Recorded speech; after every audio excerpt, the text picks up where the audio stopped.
So it's not long till Reading Festival now, so I thought I couldn't let the channel go by without talking about it in some way. I've done a few packing videos in the past, so I might do another one specifically for this year's Reading, but I thought the main thing is that I gave you guys some tips. Particularly if you're new to Reading festivals, obviously your festivals vary in terms of what you need to bring, so if I can give you any tips so you don't get in trouble. Have I got lipstick on my teeth? No, I'm alright. So yeah, if I can help you out at all, I wanted to do that. So, Reading Festival, let's think. In terms of getting to Reading Festival, obviously it's not that far from London, so if you're London based, there are lots of easy ways to get there. If you're going to go on train, try and make sure you got your tickets before you go there. Obviously when festivals happen, the stations get incredibly busy, and particularly on the Monday or late on Sunday when people are getting back from the festival, the station tends to be chock-a-block. And I've spent quite a long time queuing to get the ticket and then missing the train I was aiming to get. So if you've already got your ticket, then at least that's one stress over. And I will say that in the last year or so they've really improved the station area in general, so it's all right, and less manic than it used to be, at least. In terms of taxis, please don't get in random taxi cabs. I've done it in the past, it's been all right, but it really isn't worth the risk. So before you go, make sure you've got some local taxi cab numbers in your phone. If you need to leave the festival for some reason, you've got someone that can pick you up. If you're going back to a B&B hotel or whatever from the festival each day, you've got someone you can call that you know can trust and is legitimate and is not going to be horrible. So make sure you've got them in your phone. Talking about phones, make sure you have all your friends' numbers in your phone already, but be prepared that your phone may not work. A lot of people struggle hugely with signal in festivals, so you can't really rely on that to, you know, keep in touch with people. So if beforehand or maybe on the first day on site you guys have meeting places that you say, if we've lost each other for half an hour we'll meet there, or after so and so have played we'll meet there, or maybe at 11 when we finish watching the bands we want to watch, we meet there and walk back to our camp together or back to the hotel together, that sort of thing. Just make sure you've got some meeting places in place, and really easy to find ones is helpful. One festival I didn't do this, I didn't have a working phone and I was just on my own the whole day, and obviously you make friends, that's what festivals are about, people like take you under their wing and stuff, but if you've gone with your best friends you wanted to spend time with them, so that's a bit annoying. If you're going to drive to the festival, make sure that either you have a car parking pass, that you know someone in Reading that said you can park in their driveway for the weekend, or ideally, what would be great for the environment and for everything, would be if you use one of the lift share websites and see if there's anyone else from your area driving up that you can share a car with, or ideally just some of you and your friends club together and make sure you minimise the amount of cars going up there. Don't have any spare seats basically.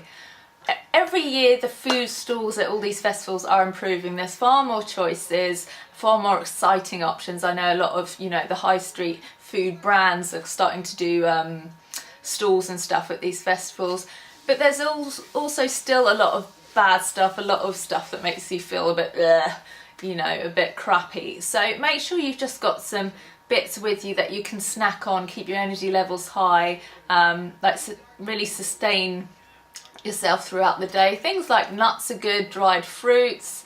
I know not everyone's into that healthy stuff, I know I'm not, but they are good at maintaining, you know, your energy levels during the day. If there's a group of you camping together, chat about, you know, what you guys are likely to want to use over the weekend and divide it between you. There's no point all of you buying a little barbecue and all of you buying sausages. If you say one person buys the sausages, one person buys the breakfast stuff, another person buys that, then, you know, keeps the costs low and reduces waste as well. So try and do that. It's also nice, you get kind of a sense of community if you have, you know, your tents next to each other and you have a little cooking area. That's always quite nice. Girls, well, this applies to boys too. I know festivals can be a great excuse to experiment with fashion, you know, try out new outfits, change up your style a bit. But please don't forgo comfort for style. There's nothing worse than, you know, not being able to see your favourite band, or not enjoying seeing your favourite band because you're in pain or you're uncomfortable, you're soaking wet. So the most important thing is comfy and practical shoes. Don't be wearing heels or platforms. It's just not practical, particularly at Reading, because if it rains at Reading, it does get really quite muddy. So I'd always recommend a waterproof or leather, sort of leather boot, whatever style you like. If it's got a bit of height on the leg, it's better, because if the mud's really thick, you won't get your trousers ruined.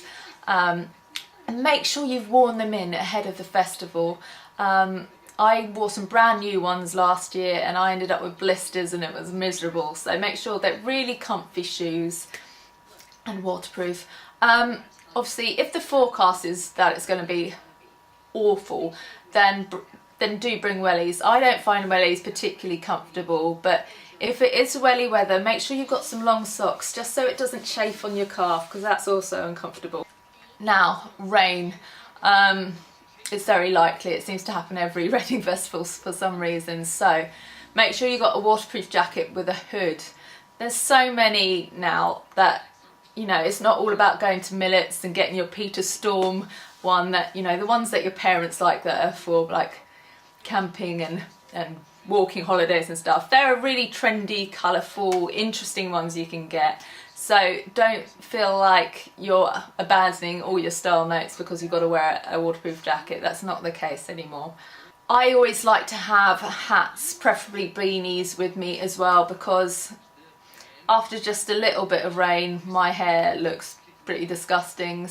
Having a hat to cover your grotty hair is really, you'll be thankful.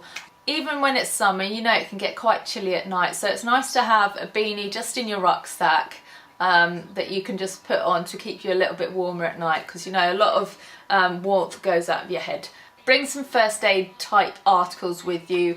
I say plasters is very important in case, you know, you might get injured in the mosh pit, or you might just get rubbing on your shoes, from your shoes or whatever. Just bring a selection of plasters. Oh, what else is good? Insect repellent, bite cream, suntan lotion. I know at the moment it seems unlikely we're going to need it, but have it just in case. But I will say that if you have forgotten any of these things, there are stalls on the site now where you can get all medical stuff like that, and also there's always St John's ambulance that you can go to if you have any emergency. And one of the good things about Reading Festival is that it is in a big town, so worst case scenario, you leave the site and you go into town and find a Boots or Superdrug or whatever and sort yourself out, so don't panic. I get people asking me about what should I wear to Reading Festival, and a few years ago I would have said that it had a very kind of rock alternative slant to it, but these days festivals, it's all crossed over. It's very much an assortment, so literally go in what makes you happy, confident and comfortable. There'll be every sort of style, kind of genre will be ticked there, so you know, just don't fret about it too much, but have fun with it if you want to have fun with it too. One thing I'll say is that I do wear jeans to festival just because I'm lacking in the trouser department, but leggings are far more comfortable.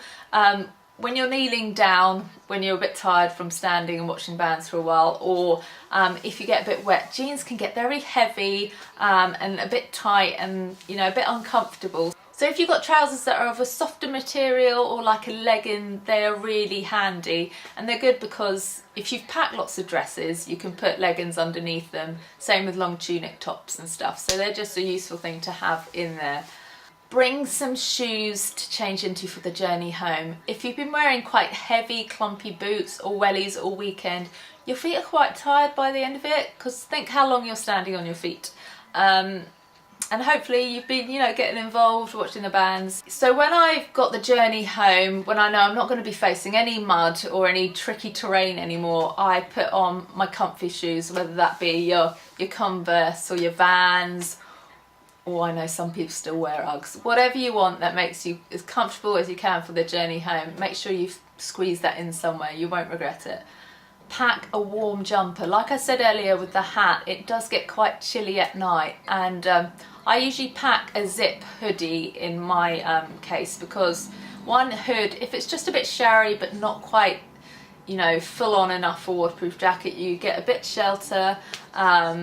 It's useful for layering, that you can put it over your outfit and under your jacket, and you know, you just got a bit of warmth. A zip up hoodie is probably the most versatile, but just make sure you've got something that will keep you warm when you know, it gets a bit chillier at night. I always bring tissues or toilet roll with me, just because there's always a risk that they're not going to be checked and, you know, replenished as much as you need, and you don't want to be caught out. So always make sure you've got some tissue stuffed up somewhere, whether it's a sleeve in your trouser pocket, down your bra, wherever. Just make sure you've got some with you.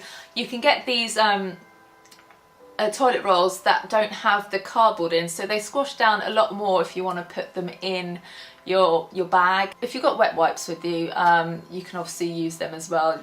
They can be used for pretty much anything these days. Make sure you bring sunglasses. Obviously, if you're watching a band and the sun's like coming down and it's right in your eye, you don't want to have to not watch your band because the sun's in your eyes. So make sure you've got sunglasses.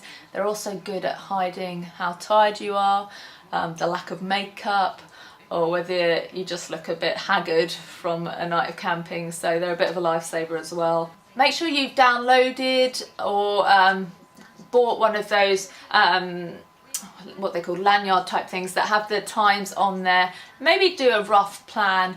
Sometimes times change and sometimes things get in the way and you don't kind of stick to the plan, but it's nice to have a rough guide just so you're not constantly panicking about where you're meant to be, what stage you're meant to be at. But obviously it's a festival, you don't want to feel too regimented. It should be about going with the flow and just fitting as much as you can with it without making it stressful.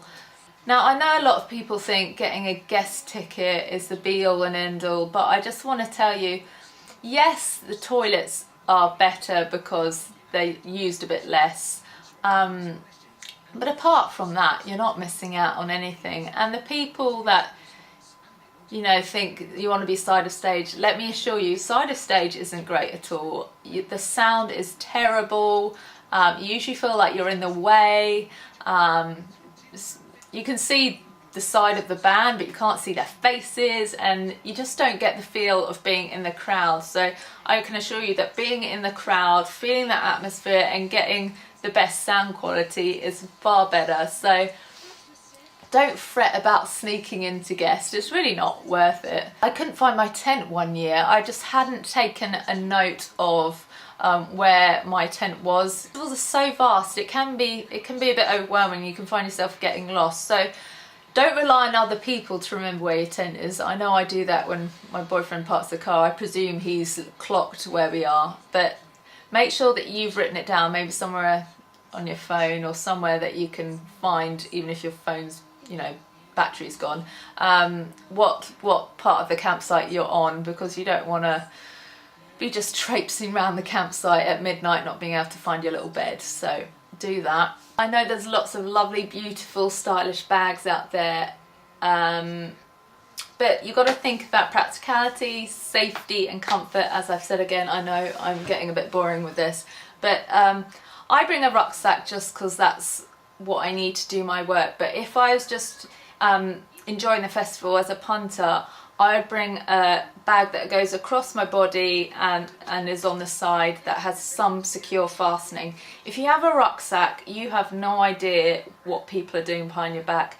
There's some horrible, nasty people that, you know, like to steal things, and they can just do a slit down the bottom and get all the contents, or can undo the zips and just put the hand in and take things out. And you probably wouldn't know, particularly if you're in kind of the crowd and you're getting moved about anyway. But if you've got a bag that's across the body that you can keep an eye on and that you can hold into your body, then that's a lot safer. And there's some lovely bags of that style anyway, so it's not really like you're sacrificing anything.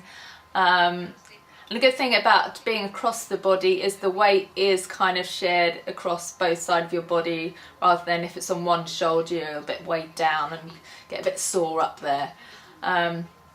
If you haven't got to carry much, then a bum bag is a fab alternative for this, and they are on trend again, so you don't have to feel like a loser if you are sporting one. Drink lots of water throughout the day. I'm really bad at this because I always think I don't want to drink too much because I'm going to need the toilet, but then you get quite ill and you get quite faint and dizzy, and you don't want to end up, you know, fainting in the crowd, so make sure you keep your liquids up, and I'm not talking about vodka. Dry shampoo, obviously an essential for anyone with long hair that cares about it looking kind of okay after a few days of not washing it.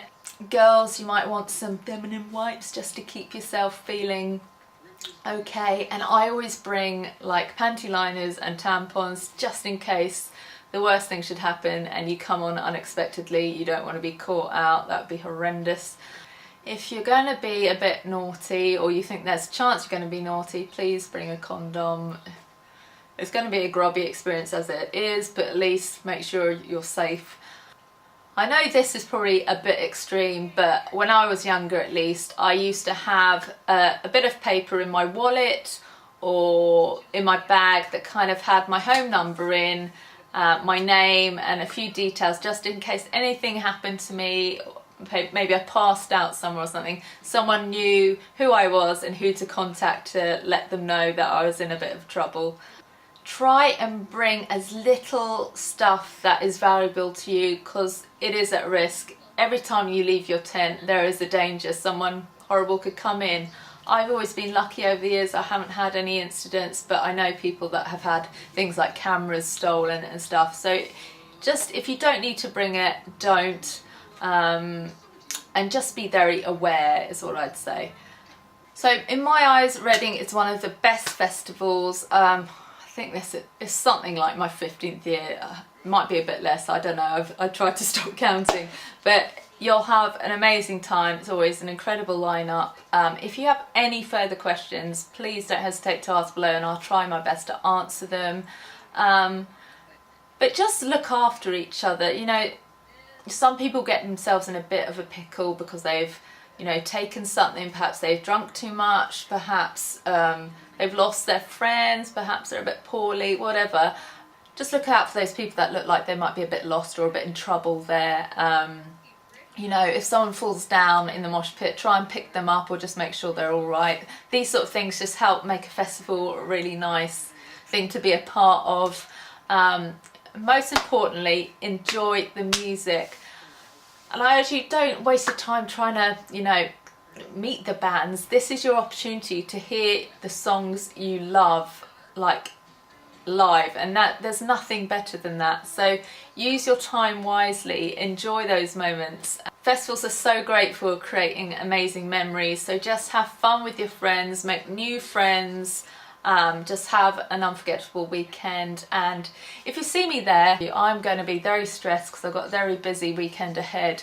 But do wave, say hello, come and chat if I don't look like I'm like marching somewhere or like microphone in hand and about to do an interview. Be lovely to meet some of you. So yeah, bye.